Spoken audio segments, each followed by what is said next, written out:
It was a Tuesday. I remember because I had just finished reviewing the quarterly permits for the Henderson project, 3 years of work, finally ready to break ground when my brother called me into his office and slid a single sheet of paper across the desk like he was tipping a waiter. "Sign this," he said. "You're out." My name is Ryan Calloway. I'm 31 years old. For the last 6 years, I've been the operations director of Calloway & Sons Construction, a company my father built with cracked hands and a used pickup truck in 1987. I didn't go to some fancy business school. I learned by standing beside my father on job sites, watching him shake hands with clients at 6 inches the morning and stay until the last worker clocked out at night. Dad always said the company wasn't built with money. It was built with the kind of trust that takes a lifetime to earn and a single moment to destroy. My brother had been waiting for that moment for a long time. His name is Derek. He's 5 years older than me, and for most of my life, I genuinely thought he was someone I could look up to. He had the charm. Dad never quite had the easy smile, the way he could walk into a room and make every person in it feel like they were the most important one there. I used to think that was a gift. I understand now. It was just a tool he kept sharpened for the right occasion. When Dad got sick 18 months ago, a stroke in October that left him in the hospital for 6 weeks and recovering at home for months after that, Derek stepped up. That was how it looked from the outside. He started coming to the office every day, sitting in on meetings I had been running for years, learning the names of our subcontractors, our clients, our suppliers. I thought he was finally showing up. I thought maybe this was the version of Derek I had been hoping for all along. I was wrong. What I didn't know, what none of us knew, was that during those weeks when Dad was at his most vulnerable, when the medication made him foggy and the doctors were telling us to reduce his stress, Derek had been quietly steering papers in front of him. Not all at once. Slowly, carefully. A document here, a signature there. He told Dad they were routine. Insurance updates, liability waivers, nothing you need to read in full, he'd say. Just sign here, Dad. Right on the line. By the time Dad was strong enough to sit up in a chair and hold a full conversation, Derek had accumulated enough signatures to restructure the ownership of Calloway & Sons from equal thirds, mine, Derek's, and Dad's, into a single majority stake held under a shell company Derek had registered in Delaware 6 months earlier. On paper, the company still had the same name, the same logo, the same office on Fairview Avenue with the oak tree out front that Dad planted the year I was born. But the name on the operating agreement was no longer ours. It was his. The paper Derek slid across the desk that Tuesday was a buyout offer.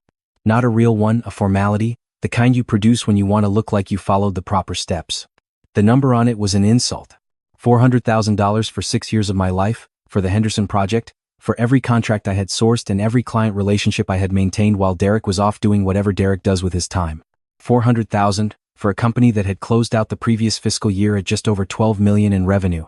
I looked at the number. I looked at him. And then I did something that clearly surprised him. I smiled. "I'll need a few days to review this with my own attorney," I said. He leaned back in his chair, arms crossed, with that easy smile that I now recognized for exactly what it was. "Of course," he said. "Take your time." He didn't think I had an attorney. He didn't think I had anything. That was the fundamental miscalculation Derek made about me, the same one he had been making my entire life. He saw me the way he needed to see me, quiet, dependable, grateful to be included. The kind of person who builds things for other people and then thanks them for the opportunity. He forgot one important thing. Dad knew exactly who built this company. I walked out of that office, got into my truck, and drove 40 minutes north to the lake house where Dad had been spending his recovery. Not the main house, the smaller one on the back of the property, the one he called his thinking spot. I knocked on the door and his caretaker, Mrs. Aldridge, let me in. Dad was sitting at the kitchen table with a cup of coffee and a crossword puzzle. And when he looked up at me, his eyes were sharp in a way the stroke had temporarily taken from him. They were fully his again. "He finally showed you the paper," Dad said. It wasn't a question. I sat down across from him. "You knew?" He set down his pen. "I've known Derek a lot longer than you have, son. I just needed to know how far he was willing to go." He reached across the table and put his hand over mine. His grip was still firm. "Now I know. And now we move." What Dad told me over the next 2 hours changed everything I thought I understood about the previous 18 months. Dad hadn't been as foggy as Derek thought. Not entirely. There were days when the medication blurred the edges of things, yes. But there were also days, quiet early mornings, mostly when his mind was as clear as it had ever been. And on those days he had been watching. He had a longtime friend, an estate attorney named Harold Beecham, who had written our family's legal documents going back to the 1990s, and Harold had been visiting the lake house every 2 weeks under the pretense of playing chess. What they were actually doing was building something. Dad had noticed the pattern in the documents Derek was presenting. He had signed some of them, there was no getting around that. But what Derek didn't know was that Harold had identified a specific provision buried in the original operating agreement from 1987, a provision so old that Derek had almost certainly never read past the first few pages. It was what Harold called a loyalty clause. Dad had insisted on including it when he first incorporated the business, back when he had two partners who eventually bought out and left. It stated, in plain legal language, that any transfer of ownership executed without the written acknowledgement of all active operational stakeholders defined as anyone holding a titled role within the company for a minimum of 4 consecutive years was subject to a 60-day contestation window. I had been operations director for 6 years. My signature was never on the restructuring documents. Derek had forged my acknowledgement, a detail that Harold had flagged 3 weeks earlier and quietly documented with a forensic handwriting consultant. The moment Derek filed those restructuring documents with the state, the clock started. And the clock had 41 days left on it. I drove back into the city that evening with a folder of documents on the passenger seat and the phone number of Harold's associate, a litigation attorney named Patricia Moss, saved in my phone. Patricia was 53 years old, had 30 years of corporate law experience, and had the kind of quiet confidence that made opposing counsel visibly uncomfortable within the first 10 minutes of a meeting. She had reviewed everything Harold had prepared and was ready to move the moment I gave her the word. I gave her the word that night. Over the next 2 weeks, I kept going to work. I showed up every morning, reviewed permits, returned calls from subcontractors, kept the Henderson project moving. Derek watched me from across the office with that smile, satisfied, certain that I was simply fulfilling my last weeks as a courtesy before taking my check and disappearing. He started sixing himself on my emails. He started sitting in on calls I ran without being invited. He was already redecorating in his head. I let him.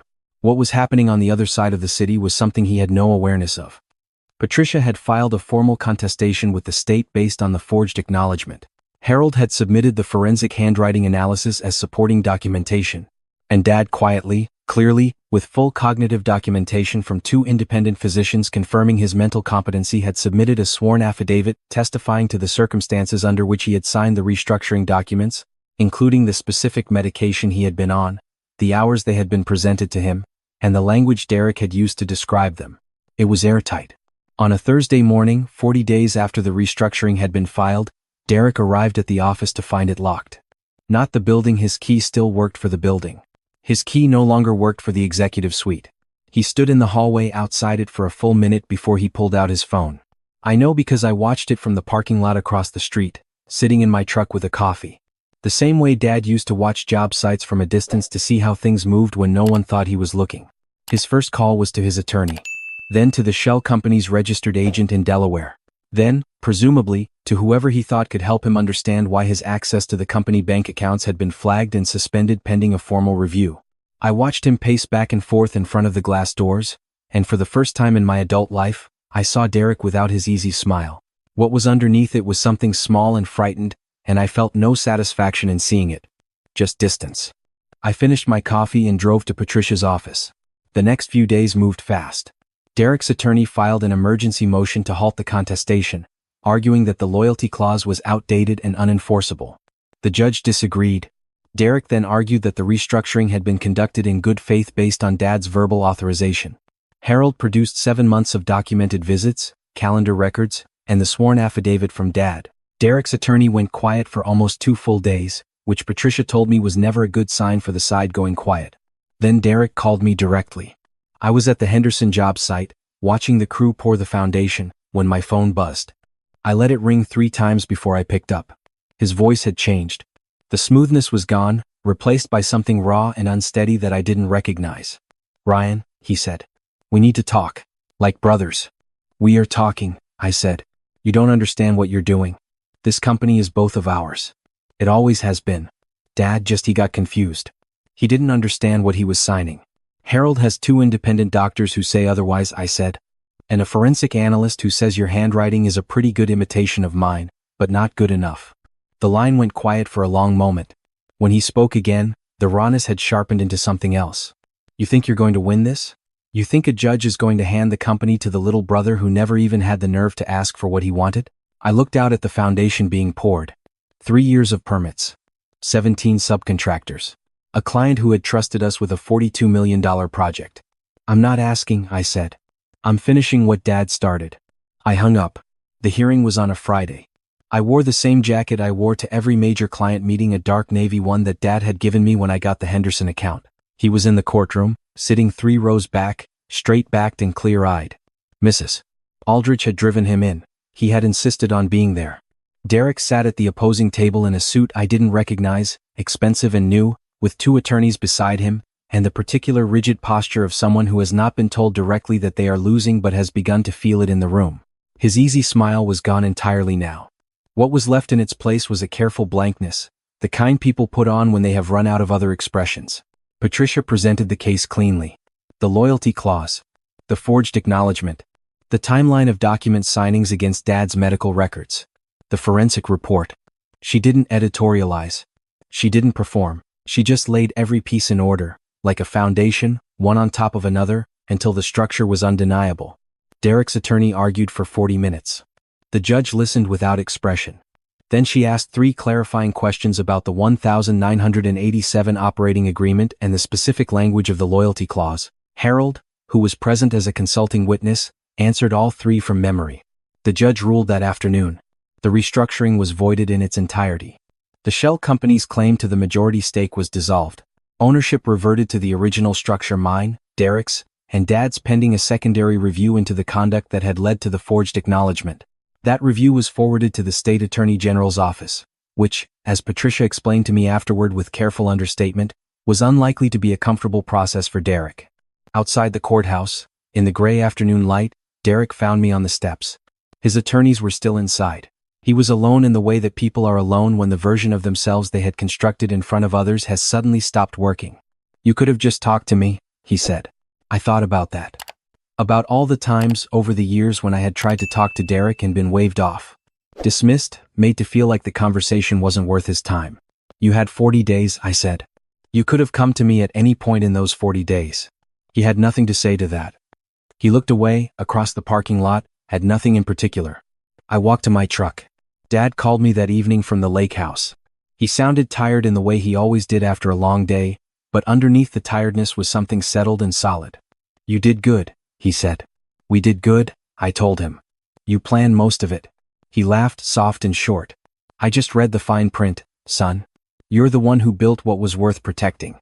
We talked for a while about the Henderson project, about the spring timeline, about whether the oak tree out front of the Fairview office needed to be trimmed before it started dropping branches on the roof. Ordinary things. The kind of things you talk about when the extraordinary part is finished and you're just grateful to still be standing in your own life. In the weeks that followed, I met with Patricia to understand what the secondary review would mean for Derek. The honest answer was that it depended on how cooperative he chose to be. Forging a signatory acknowledgement on a corporate restructuring document was not a minor matter, and the Attorney General's office did not treat it as one. Derek hired a new attorney, a different firm, more expensive, out of state. I was told, through channels I won't specify, that he was considering a negotiated resolution. I had nothing to do with that process. It wasn't mine to manage. What was mine to manage was the company. I sat down with our CFO, a steady, meticulous woman named Sandra who had been with Calloway and Sons for 11 years, and we went through every account, every contract, every outstanding obligation that Derek had touched during the 18 months he had been maneuvering. Some of it was fine. Some of it required careful attention. One client relationship in particular, a commercial developer in the northern suburbs, had been managed badly and needed to be rebuilt from scratch. I called the developer personally, explained that there had been internal changes in company leadership, and asked if we could start the conversation over. He appreciated the honesty. We did. The Henderson project broke ground 6 weeks after the hearing. I was on site that morning at 6, the same way Dad used to be.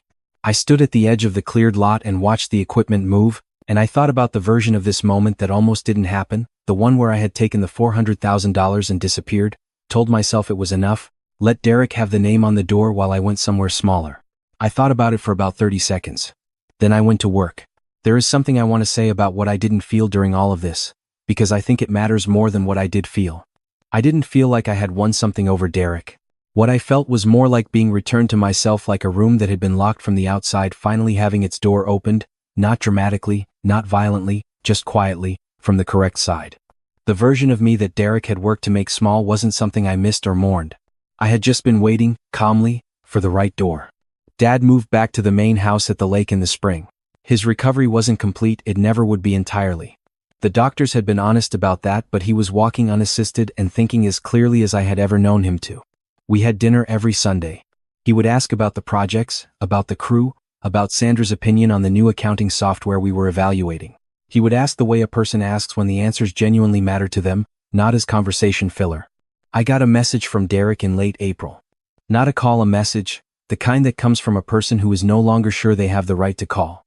It was brief. He said he understood that what he had done was wrong. That he had let something, envy, fear, he wasn't sure what to name it, turn him into a person he didn't want to be. He didn't ask for anything. He didn't frame it as an opening for negotiation. He just said it, and left the space at the end empty. I read it twice. I didn't respond. Not in anger, there was no anger left by that point. I just decided that some messages don't require a reply. That some things can be acknowledged inwardly without being handed anything back. Derek's accounting was between him and the choices he had made, not between him and me. I kept the message for about a week. Then I deleted it. Not to punish him. Just because I didn't need it anymore. The thing I keep coming back to, when I think about all of it, is the loyalty clause. That one paragraph, buried deep in a document from 1987. That my father had insisted on including because he had once watched a business partnership dissolve badly and wanted a safeguard. He couldn't have known, when he wrote it, that it would protect against his own son, decades later. He just knew that the people who build things deserve a voice in what happens to what they built. I think about that when I'm on a job site. I think about it when I'm reviewing a permit or negotiating a materials contract or sitting across from a client who's trusting us with something they care about. The company isn't a building. It isn't a bank account or an operating agreement or a name on a filing. It's the accumulated weight of every decision made in good faith, by people who showed up every day not because it was glamorous but because it was theirs. Derek thought he could take that by rearranging the documents. What he didn't understand was that you can't sign your way into something you haven't earned. And you can't sign someone else out of something they built with their own hands. I learned that from my father. He learned it from 30 years of cracked hands and early mornings and a used pickup truck. And now it's mine, not as inheritance, not as paperwork, but as the actual plain truth of how things work when you pay close enough attention. Some things built right, hold. Hi everyone. My name is Ethan. I want to thank you for watching today, and I want to ask you this before you go. Have you ever had someone try to take something you built, a career, a relationship, a piece of your life that you gave years to, and act like your name was never on it? Leave a comment below. And if this story hit close to home, hit the like button and subscribe. There are more stories where this one came from. I'll see you in the next one.